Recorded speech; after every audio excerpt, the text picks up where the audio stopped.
this problem is range sum query, Immutable.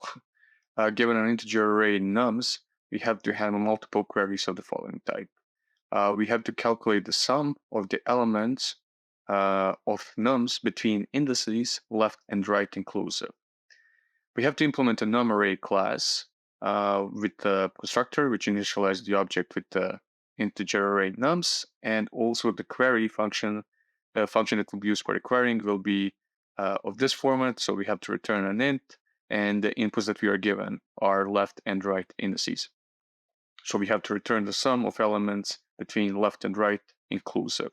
As you can see, just starting from the left index all the way up to the right. By the problem constraint, left and right are always larger than 0, and right is always larger or equal to left, so we don't have to worry about that, but it's a good question for your interviewer.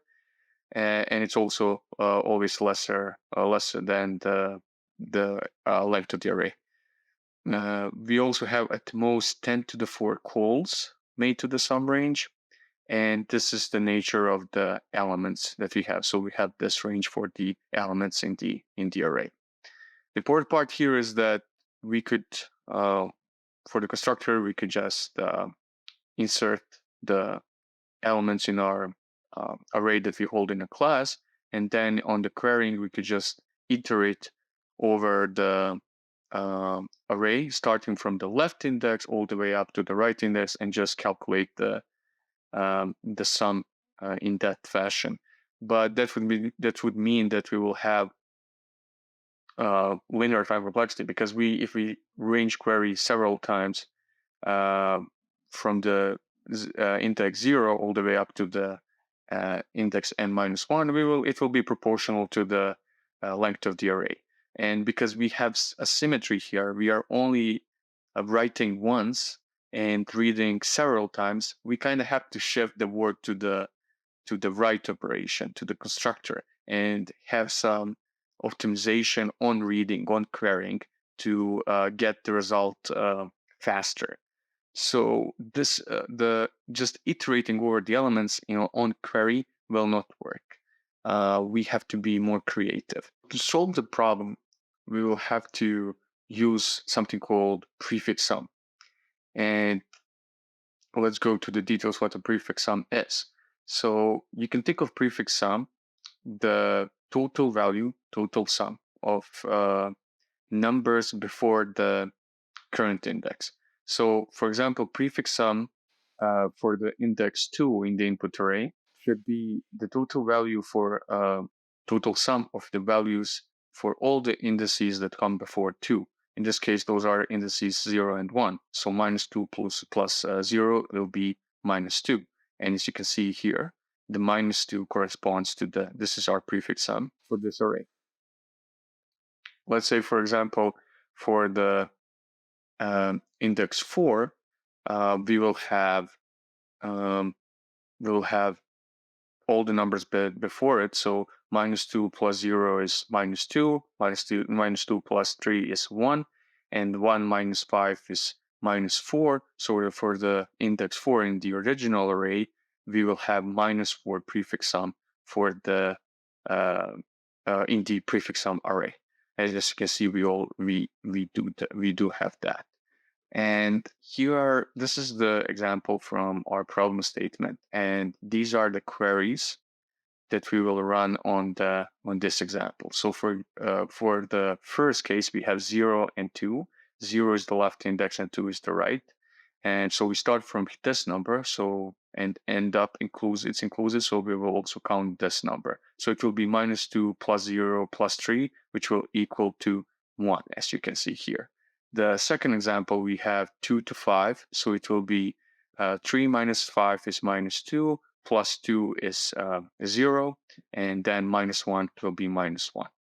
For the whole array, 0 and 5, we will have -2 plus 0 is -2, plus 3 is 1, minus 5 is -4, and then plus 2 is -2, and then -2 minus 1 will be equal to -3. Now this is easy as we said, when we are iterating over the numbers in the range from left to the right index. But can we can we use the prefix sum that we will construct on the write operation that will only happen once? Can we use it to get the result in a constant time complexity, so in constant time? And as it turns out, we can.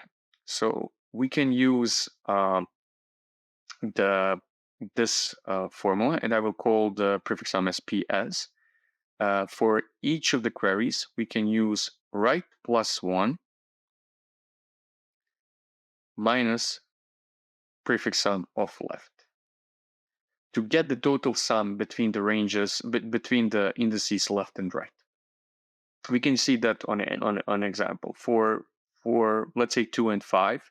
So I'll just change quickly the color. So 2 and 5, this is what we want to get. So we have this formula. So right is equal to 5 and left is equal to 2. And if we use the prefix sum, it will be PS 5 plus 1 minus PS of 2, which is equal to, this is PS of 6. So prefix sum of 6 is minus 3. So minus 3 minus PS of 2, which is minus 2 here. And this will equal, so we have two minuses, which is equal to plus 2, and this will go to minus 1, which is the result of 2 and 5. The reason why this works for all of the cases is that because of the nature of the prefix sum. The prefix sum for each of the indices represents all the numbers up to that index, the sum of all numbers up to that index. So, for example, if we have 2 and 5, we are interested in numbers ranging from the index 2 towards the index 5. So first we can get the total sum. So this is like you can call it an imaginary index here at the end of the array, which basically covers the whole sum. That's why we need write plus 1. And this here index in the prefix sum, it will correspond to this, will basically represent the sum of the whole array. So if we wanted to get the sum of the whole array, so 0 and 5, from 0 to 5, it will be equal to minus 3. As you can see here, we remain minus 3. But in this case, we want to get it from 2 and 5. So this index here represents the sum of all numbers from 0 to 5. Because those are all numbers that appear before the index 6. And that's only half of the things that we need. We also we want to discard these numbers because we want to start from the index 2. And we can discard them by just reducing the total sum by the sum of all the numbers that come before 2, before the index 2. And those are numbers numbers located at index 0 and 1. And how do we get easily that sum? Well, we can use the prefix sum of the corresponding index. We can use the prefix sum of 2, because prefix sum of 2 corresponds to the total sum of all numbers before the index 2. So to get the total sum from 2 to 5, we first include all the numbers, and then discard these numbers that are coming before the starting index, before the left index. And to do that, we just need to subtract the prefix sum of the left index, and that basically solves our problem. Let's solve the problem using Java programming language. First, we will declare our prefix sum as a private variable in the class. And we will declare the current sum, which we will use to calculate each of the elements in the prefix sum array. We will traverse over the input array, each time adding the current sum to the prefix sum array. The next step of the last step of the loop is actually to add the current value to the current sum, so it can be reflected in the next element of the prefix sum. After we are done with the for loop, we have to have an extra addition to the prefix sum, which corresponds to the sum of all elements in the input array. If you remember from our last example, we had the element, the last element at the index 6 was representing the sum of all the numbers and in the input array, and the last input in the input array was actually index 5.